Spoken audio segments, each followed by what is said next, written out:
WGAL News 8 Today starts now. Good morning, everyone. Taking a live look from our Lebanon sky cam this morning. Hopefully you're able to get outside and enjoy the sunshine and the warmth yesterday, because Saturday was cold. So definitely turned the corner yesterday, and hopefully it stays that way. It was a good day for getting out and doing some exercise because it was a little cooler, but still comfortable. What are we in store for today, Christine? Today, more of the same, but more cloud cover, I think, and a little bit warmer. So let's take a look. Storm Team Live Radar Network showing just a few spotty showers trying to sneak into the left-hand side of your screen there around Bedford. I'll keep an eye on those. There might be an isolated shower this morning, but overall, we're looking good. We start out with clouds, temperatures in the 40s to near 50 degrees.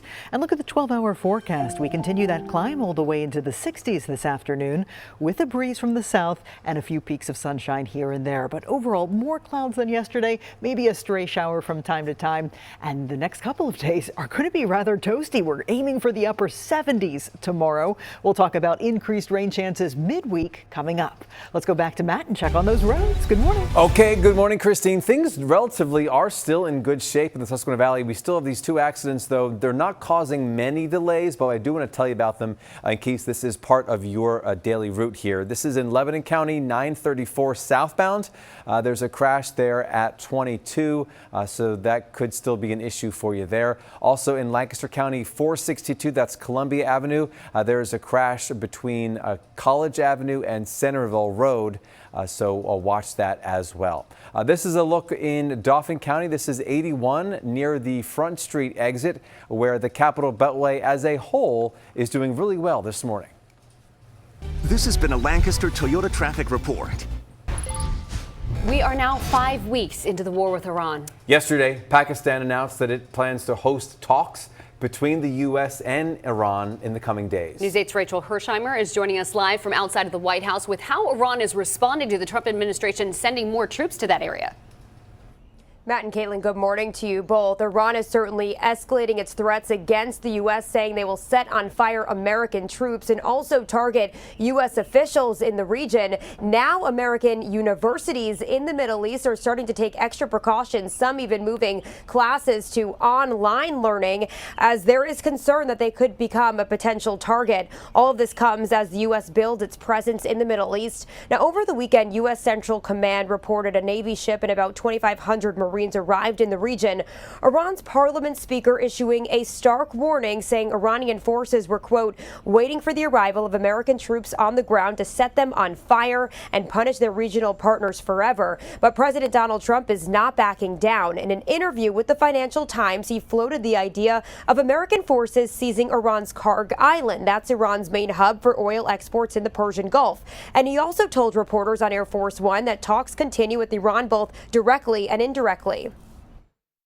We're doing extremely well in that negotiation, but you never know with Iran because we negotiate with them and then we always have to blow them up.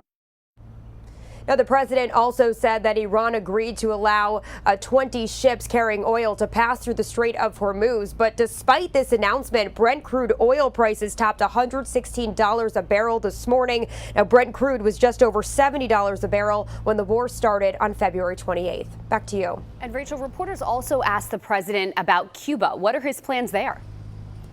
Yeah, so yesterday, President Trump said that Cuba will be next, although he did not lay out a timeline or explain what exactly that means. But all of this comes as the country has not been receiving oil shipments in nearly 3 months. And on top of all of that, Russian oil tankers are off the coast of Cuba right now, delivering the country much needed oil for this island. President Trump was also asked about that yesterday, and he said he has no problem with Russia delivering oil to the island. Back to you. All right, Rachel Hersheimer reporting live for us outside of the White House. Thank you. We have been following how gas prices have been affected by the war in Iran. So this morning, we'll let you know that the state average holding steady overnight at $3.94 for a gallon of regular, still up 82 cents, though, a gallon since the start of the war. Mifflin County has been having the highest average for weeks now at $4 per gallon. That's what it is right now. Adams County not far behind at $3.96 for a gallon of regular. Perry County averaging $3.94. You see the other prices here. Franklin County still the lowest average in the Susquehanna Valley at $3.78 per gallon. It's 6:02 and happening today. Those living in Lancaster County will have a chance to speak up about a possible increase to their UGI gas bill. Well, they say public comment does help. So here you go. Public hearings held today for this. So News 8's Taylor Hess joining us live with when and where you can make your voice heard. Taylor. Good morning, Matt and Caitlin. Well, these two hearings are just the first of many set to take place across the state. The first one happening at 1, the second at 6 here at Manheim Township Public Library. Now, this comes after UGI asked in January to raise natural gas rates by about $99 million, an increase of more than 8%. In February, the Public Utility Commission paused that request to conduct a full investigation before making their decision. Right now, if a residential customer is paying roughly $113 a month, under this proposal, their rate would go up to around $123. The Public Utility Commission is expected to make a final decision by late October. Now, if you can't make it out here in person, don't worry, there is still phone-in hearings, and there's plenty set to take place across the state. Like I said earlier, those phone-in hearings happening April 3rd and April 9th. For a full list of all the hearings, you can head to our website at WGAL.com. In Manheim Township, Lancaster County, Taylor Hess, WGAL News 8. Okay, 2 chances today. Thanks, Taylor. We now know the name of a man charged following a police standoff in Cumberland County. Upper Allen Township police say James Adams Jr. shot at someone during an argument, and he is now charged with attempted homicide. On Friday night, police say officers were called to Hemlock Road near Messiah University for those shots fired. They say Adams Jr. then barricaded himself inside a home between Stoner and Shawley Drives. Officers say when they went into that home, though, he did surrender. No one was hurt. The Dillsburg Fire Company in York County investigating a barn fire in Franklin Township. This happened yesterday morning on South Mountain Road near Water Street and Clear Springs Road. We're still working to find out how badly the barn was damaged. 4 people are out of their homes this morning in Dauphin County following a fire in Lyconsboro. 911 dispatchers say the fire happened yesterday on Main Street near Market and Wall Streets. Dispatchers say the people who lived there had 8 dogs. The Red Cross is now helping those people, and no one was hurt.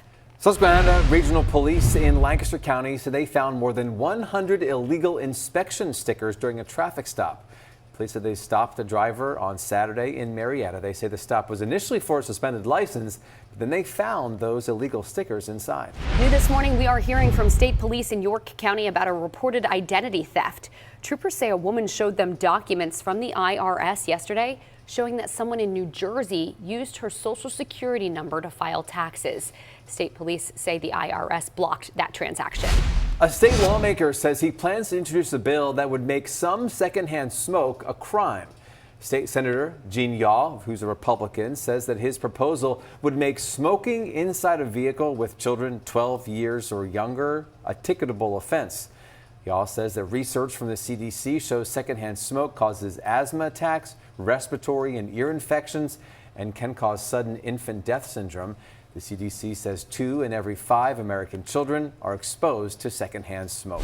A bridge in Dauphin County remains closed this morning after a tanker truck carrying milk crashed into it. This is a live look at that bridge on Powells Valley Road in Wayne Township. That's southeast of Halifax, and you can see it remains closed. It's shut down between Price Road and Matamoras Road. 911 dispatchers say the crash was Saturday morning. Here's a look at what happened. This was around 4 in the morning on Saturday. The Dauphin County Hazmat Response Team says the crash caused fuel and milk to flow into nearby waterways, and we can show you what that water looked like filled with milk there. That team says it did work for several hours to reduce the environmental impact. Dispatchers say no one was hurt, and state police are now investigating the crash. PennDOT says it's working on a repair plan. Starting today in Franklin County, PennDOT is replacing traffic signals at 65 intersections near Chambersburg. This will be on routes 11, 30, and 316. Also work on Norland Avenue in Chambersburg Borough.